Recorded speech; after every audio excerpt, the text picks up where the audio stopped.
신용관리의 새로운 지평선. 이번 시간 학습을 통해 여러분은 신용의 의미를 설명할 수 있고 신용이 낮을 때의 불이익을 예측할 수 있을 거예요. 그리고 전 국민 무료 신용조회 서비스 이용 방법을 알아보고 높은 신용 점수를 유지할 수 있는 팁을 설명할 수 있을 겁니다. 자, 그럼 함께 볼까요? 이번 차시에 배울 핵심 용어입니다. 앞으로 학습할 교육 내용을 참고하세요. 안녕하십니까? 신용TV 권 기자입니다. 오늘은 시청역 앞에 있는 신용회복위원회 서울중앙지부에 나와 있습니다. 이곳은 무거운 채무로 어려움을 겪고 있는 분들이 자신의 채무 해결 방안을 무료로 상담할 수 있는 곳입니다. 이곳에 상담을 하러 오신 한 분과 이야기를 나누어 보겠습니다. 어떻게 이곳을 찾게 되셨나요? 신용카드 결제 대금을 제때 갚지 못하고 계속 신용카드로 돌려막기로 사용하다가 이렇게 연체자 신분이 되었어요. 이렇게 되고 보니 직장을 그만둬야 했고 인력시장에서 일거리를 찾아 하루하루 벌이를 이어가고 있습니다. 이런 생활을 벗어나려면 신용을 우선 회복해야 하는데 이곳에서 도움을 준다는 것을 알게 되어 이렇게 찾아오게 되었습니다. 아, 네. 이곳에서 도움을 받아 신용회복이 되셨으면 좋겠습니다. 혹시 하고 싶으신 말씀 있으신가요? 저는 신용이 무엇인지, 신용점수가 무엇인지 전혀 몰랐습니다. 신용카드를 발급해 줄 때는 아무도 어떻게 사용해야 하는지 잘 알지 못했어요.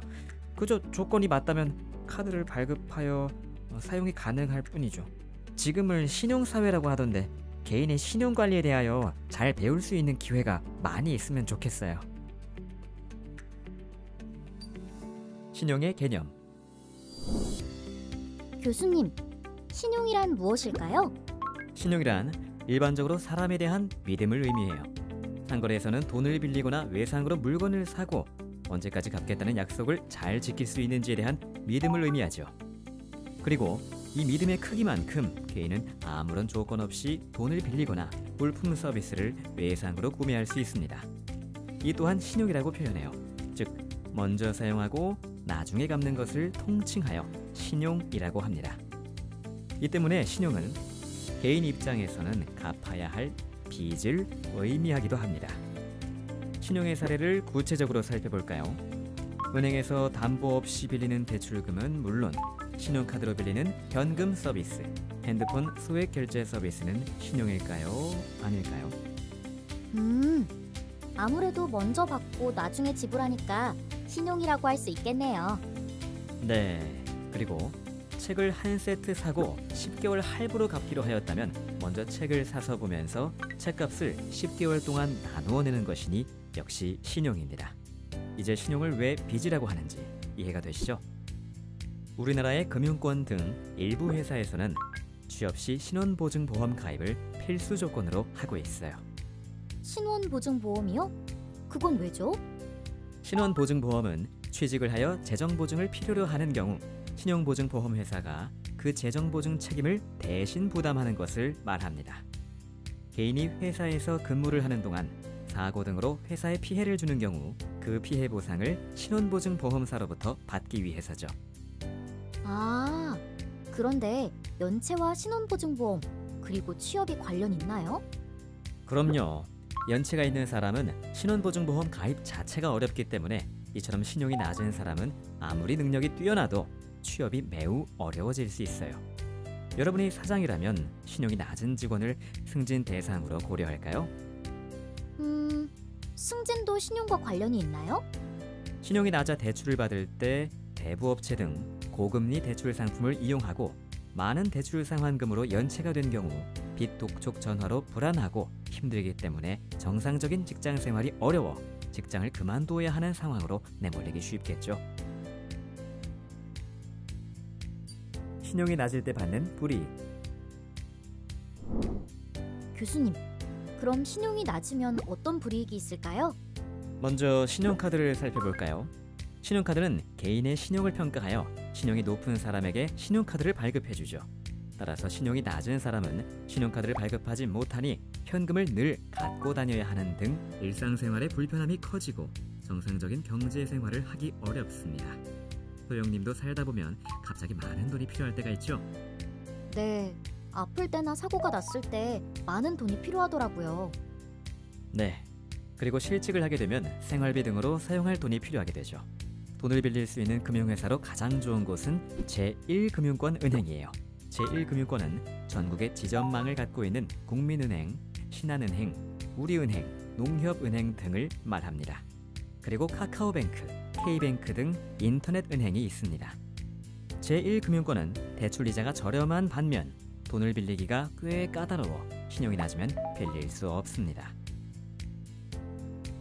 그럼 신용이 좀 낮더라도 돈을 빌릴 수 있는 금융회사로 가야겠네요. 네. 제2금융권으로 분류되는 저축은행, 새마을금고, 신용협동조합, 단위농수축협 등으로 가야겠죠. 이곳은 제1금융권보다 이자는 좀 비싸지만 신용이 조금 낮아도 돈을 빌릴 수 있습니다. 그러나 제2금융권에서도 돈을 빌릴 수 없다면 어떻게 될까요? 다음은 대출이자가 상대적으로 높은 사채 대부업체가 있습니다. 이상에서 살펴본 것처럼 신용이 낮을수록 더 많은 대출이자를 지불하고 돈을 빌릴 수밖에 없습니다. 이 때문에 신용사회에서는 신용이 자산이라고 합니다.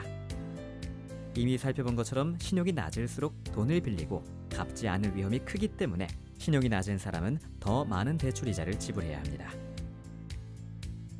실제 2025년 1월 은행금리 기준으로 신용점수 950점 이상인 사람과 신용점수 600점 이하인 사람이 동일하게 1억 원을 은행에서 빌린 경우 연평균 이자율은 신용점수 950점 이상인 사람은 약 5.22%로 연간 총 522만 원을, 신용점수 600점 이하인 사람의 연간 평균 이자율은 10.38%로 연간 1,038만 원의 이자를 지불해야 합니다. 무려 516만 원이라는 엄청난 이자 부담 차액이 생깁니다. 물론 이는 극단적인 비교이지만 신용점수대별로 약 1에서 2% 정도의 이자율 차이가 있으므로 신용점수만 잘 관리해도 1억 원을 대출받았을 때 많게는 연간 500만 원의 이자를 절감할 수 있습니다. 나의 신용점수 무료로 확인해보기. 개개인마다 신용점수가 있다고 알고 있는데 내 신용점수는 어디서 어떻게 조회할 수 있죠? 내 신용점수를 조회하는 방법은 아주 간단합니다. 대표적인 방법으로는 KCB에서 운영하는 올크레딧 사이트와 나이스 신용평가에서 운영하는 나이스 지킴이 서비스를 통해서 연 3회 무료로 조회가 가능합니다. 또한 토스, 카카오페이, 네이버페이 등 결제 플랫폼에서도 KCB와 나이스에서 제공하는 신용점수를 조회할 수 있어 아주 간편하게 신용조회가 가능해졌습니다. KCB에서는 자신의 신용평가 결과를 요약하여 작성하여 주는데 이것이 바로 신용보고서라는 것이에요. 신용보고서에는 자신의 신용점수를 제시해 줍니다. 이 때문에 자신의 신용조회를 해보면 다른 사람이 나의 신분을 도용하여 신용카드를 발급하거나 대출을 받은 일은 없는지 확인할 수 있어요. 신분증을 분실하였거나 인터넷 쇼핑을 하느라고 여기저기 회원가입을 하였는데 나도 모르는 사이 개인정보가 누출되어서 누군가가 내 명의로 대출을 받거나 물품을 구매하고 연체를 하였을 수도 있습니다. 자신의 신용정보를 조회하면 이러한 문제점도 확인할 수 있습니다. 그럼 다른 사람이 제 정보를 조회했는지도 알 수 있나요? 그럼요. 그래서 다른 사람이 나의 신용정보를 조회하려면 나의 동의를 반드시 받도록 되어 있습니다. 이 때문에 여러분이 핸드폰을 개설하거나 신용카드를 발급받으려 하면 신용정보 조회 동의서에 사인을 하라고 하는 이유가 여기에 있으며 신용정보 조회 후 여러분의 신용이 낮으면 대출 요구를 거절할 수도 있습니다. 나의 신용점수를 확인하였는데 신용점수가 높다면 이를 계속 유지하는 것이 중요해요. 그리고 신용점수가 낮다면 이를 높일 수 있도록 노력해야 하는데요. 이에 필요한 중요한 팁 몇 가지를 살펴보도록 하죠. 소영님은 신용점수에 가장 부정적인 영향을 미치는 게 무엇이라고 생각하나요? 글쎄요. 무엇이죠, 교수님?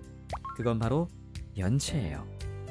아무리 소득이 높고 재산이 많아도 연체한 기록이 있으면 신용점수는 매우 낮아집니다.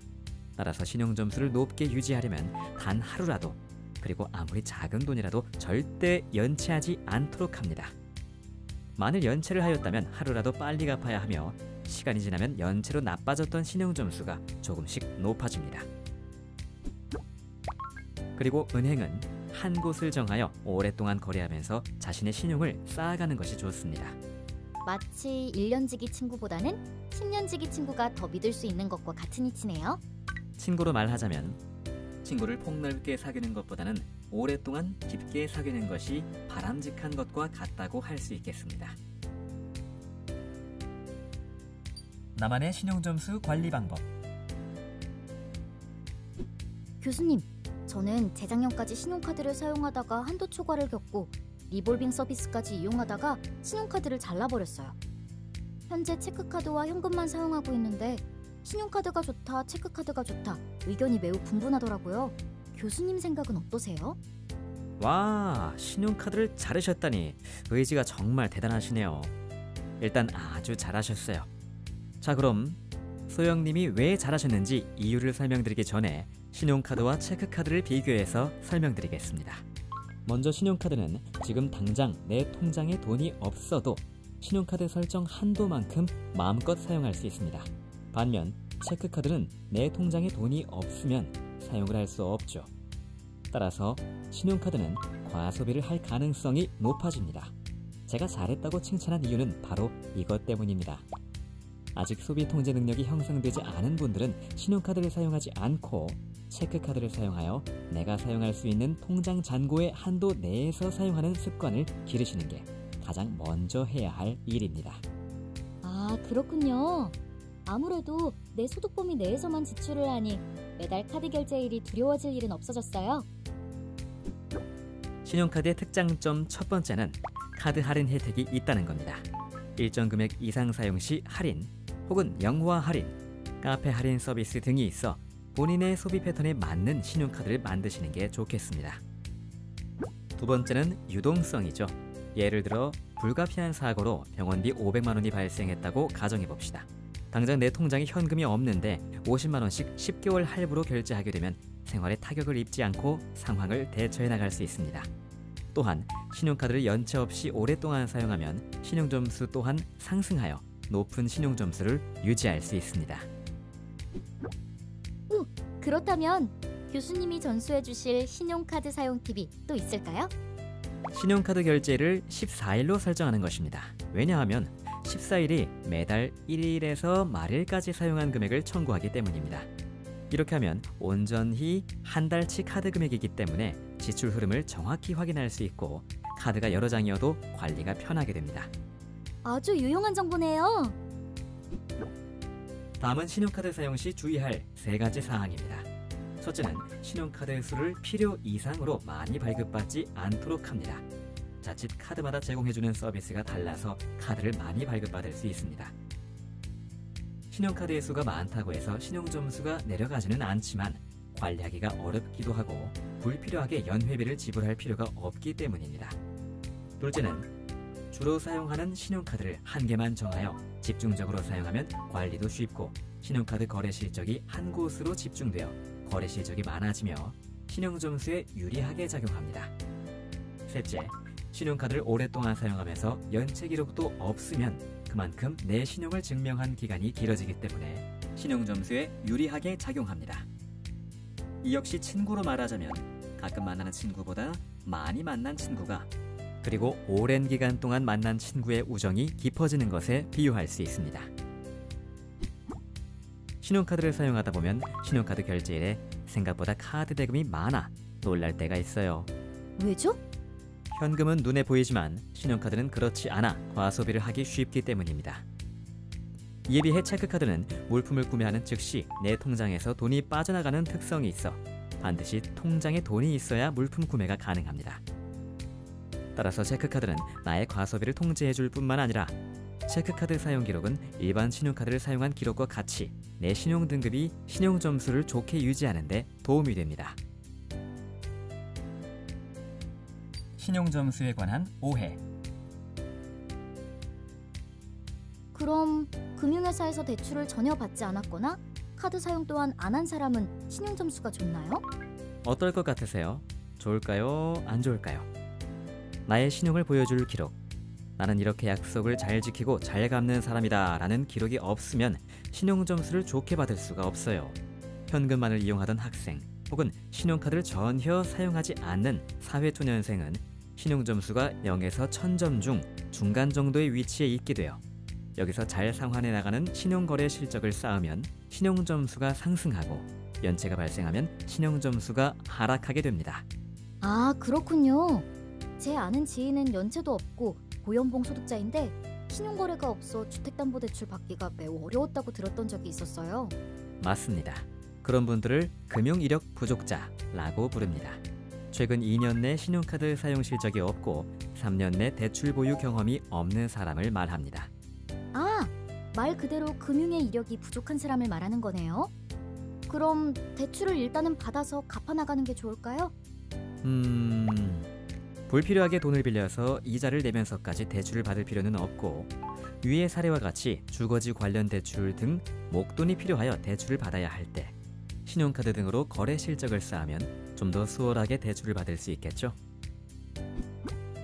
금융회사에서 돈을 전혀 빌리지 않거나 신용카드를 전혀 사용하지 않으면 신용점수가 올라가나요? 나의 신용을 보여줄 기록이 없으면 신용점수를 좋게 받을 수 없습니다. 그렇다고 불필요하게 돈을 빌려서 쓰고 이자를 내면서까지 내가 이렇게 약속을 잘 지키는 사람이다 라는 기록을 남길 필요는 없습니다. 직업을 갖게 되면 신용카드를 발급받을 수 있으며 일상생활에서 필요할 때 신용카드를 사용하고 카드 사용 금액을 매월 결제일에 연체 없이 잘 갚으면 시간이 지나면서 신용이 쌓이게 되니 걱정하지 않아도 됩니다. 다만 빚을 지고 싶지 않다는 생각 때문에 의도적으로 신용카드를 전혀 사용하지 않는다면 뜻밖의 신용 쌓기에 실패하게 됩니다. 나의 수입을 기초로 저축과 지출을 어떻게 할 것인지 계획합니다. 그리고 계획대로 지출하고 있는지를 가능한 매일 기록합니다. 이런 걸 가계부라고 부르죠, 교수님? 맞아요. 특히 수입과 지출을 살펴보고 어떠한 경우에서건 지출이 수입을 초과하지 않도록 해야 합니다. 지출이 수입을 초과한다는 것은 연체될 가능성이 높음을 의미하기 때문입니다. 연락처 변경. 주소지나 전화번호 등 연락처가 변경되면 모든 금융회사에 반드시 변경 요청을 하도록 하세요. 전부 다요? 그럼요. 모든 금융기관에 연락처 변경 사실을 알려야 해요. 신용카드 결제일이나 대출 상환일을 깜빡하고 넘겨 연체를 하게 되더라도 금융회사에서는 그 사실을 개인에게 알려주어 연체 기록이 남지 않도록 도와줍니다. 그러나 나에게 연락할 길이 없다면 금융회사 담당자도 어쩔 수 없는 일입니다.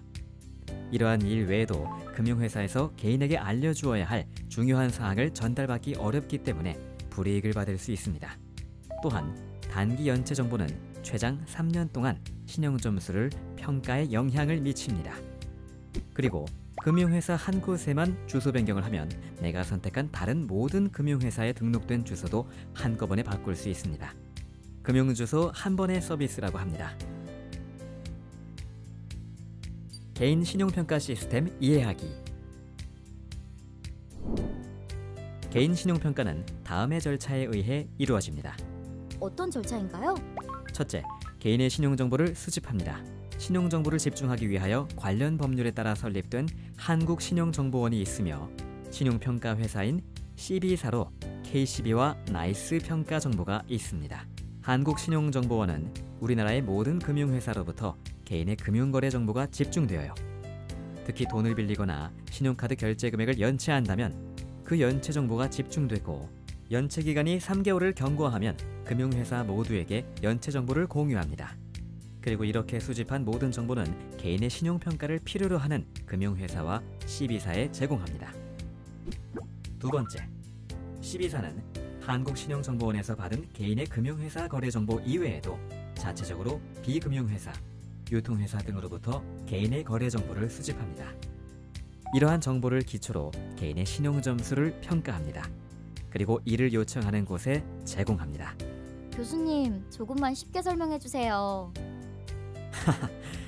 쉽게 예를 들면 금융회사에서 고객에게 대출 여부 결정이 필요할 때, 이동통신사에서 핸드폰 개통 여부 결정이 필요할 때, 신용카드사에서 카드 발급 여부 결정이 필요할 때, CB사에서 평가한 고객의 신용점수 자료를 이용하는 것이에요. 신용점수는 1점부터 1000점으로 평가하게 됩니다.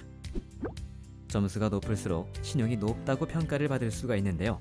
상환 이력 정보, 신용 거래 형태, 부채 수준, 신용 거래 기간뿐만 아니라 비금융 정보를 활용해서 개인의 신용도를 평가합니다. 점수가 높을수록 금융 거래를 더 적은 비용으로 더 자유롭게 할 수 있으니 신용 점수 관리를 잘 해야겠죠? 지금까지 학습한 내용을 퀴즈를 통해 확인해 보도록 하겠습니다. 신용 점수가 낮은 사람은 높은 사람에 비하여 신용카드를 이용하여 할부로 물건을 구매할 때 할부 수수료가 더 높다. 정답은 5. 신용 점수가 낮은 사람은 신용카드 할부 서비스를 이용 시 할부금을 연체할 위험이 신용 점수가 높은 사람에 비해 더 높다고 판단합니다.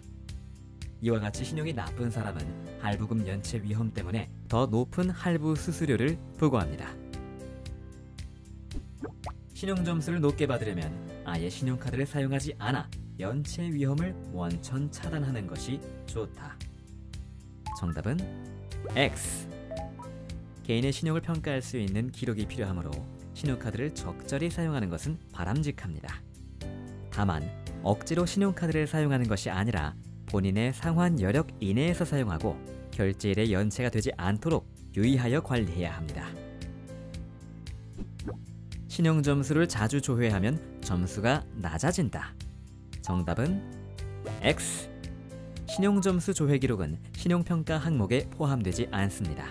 주기적으로 자신의 신용 점수를 조회하여 변경 사항을 확인하고 어떤 금융 행위가 신용에 도움이 되는지를 인식하는 것도 신용 점수 관리의 좋은 습관입니다. 학습 정리. 오늘 우리가 함께 학습한 주요 내용을 정리해 보도록 하겠습니다. 신용은 먼저 사용하고 나중에 갚는 것이며 이 때문에 신용은 개인 입장에서는 갚아야 할 빚을 의미하며 신용카드 현금 서비스, 핸드폰 서비스, 할부 거래 등을 모두 신용이라고 할 수 있습니다. 신용이 낮을 때 받는 불이익으로 취업에 제한이 발생한다는 점을 들 수 있습니다. 그리고 신용사회에서 반드시 필요한 신용카드 발급을 받을 수 없을 뿐 아니라 금융회사에서 담보 없이 돈을 빌리기도 어렵고 돈을 빌릴 수 있어도 상대적으로 대출 이자를 더 많이 지불해야 합니다. 연 3회 자신의 신용 점수를 무료로 확인해 볼 수 있으며 신용평가 회사인 KCB나 나이스 신용평가에서 운영하는 마이크레딧 사이트 또는 간편결제 플랫폼을 통해 자신의 신용조회를 요청하면 됩니다. 신용조회 결과는 신용보고서로 제시되며 신용보고서에는 신용평점과 신용점수가 포함되어 있습니다. 아울러 자신이 보유하고 있는 신용카드에 관한 정보, 대출 정보, 연체 상황, 신용조회 정보 등을 알 수 있습니다. 이 때문에 신용조회는 자신의 신분이 도용되어 다른 사람이 내 이름으로 신용카드를 발급하거나 대출을 받은 일은 없는지, 나 몰래 다른 사람이 나의 신용조회를 하였는지를 확인할 수 있는 기회도 됩니다. 신용점수를 높게 유지하려면 연체를 절대로 하지 않으며 은행 한 곳과 신용카드 한 개를 정하여 오랫동안 거래하는 것이 바람직합니다. 또한 신용카드 사용에 자신이 없으면 체크카드를 사용하고 금융회사에서 돈을 전혀 빌리지 않거나 신용카드를 전혀 사용하지 않아도 신용점수가 높아지지 않음을 이해하는 것이 중요합니다. 아울러 수입과 지출을 계획하여 실행하며 주소지나 전화번호 등 연락처가 변경되면 모든 금융회사에 반드시 변경 요청을 합니다. 한국신용정보원은 신용정보기관으로 모든 금융회사로부터 개인의 금융거래 정보를 수집하여 한 곳에 집중시키고 이를 필요로 하는 금융회사와 CB사에 제공합니다. CB사는 한국신용정보원으로부터 제공받은 금융회사 거래 정보와 별도로 유통회사 혹은 이동통신사로부터 수집한 거래 정보를 모두 고려하여 개인의 신용 수준을 평가합니다. 이번 시간에는 신용관리의 새로운 지평선에 대하여 학습하였습니다. 현대사회를 신용사회라고 합니다. 대출, 신용카드 사용은 물론 각종 공공 서비스에 이르기까지 경제생활의 대부분을 신용으로 사용하며 살아가고 있습니다. 신용사회에서 신용 없이 살기 어렵습니다. 이 시간에 학습하신 내용을 바탕으로 신용관리 잘 하셔서 내가 필요할 때 나의 신용을 잘 활용하는 분이 되시기 바랍니다.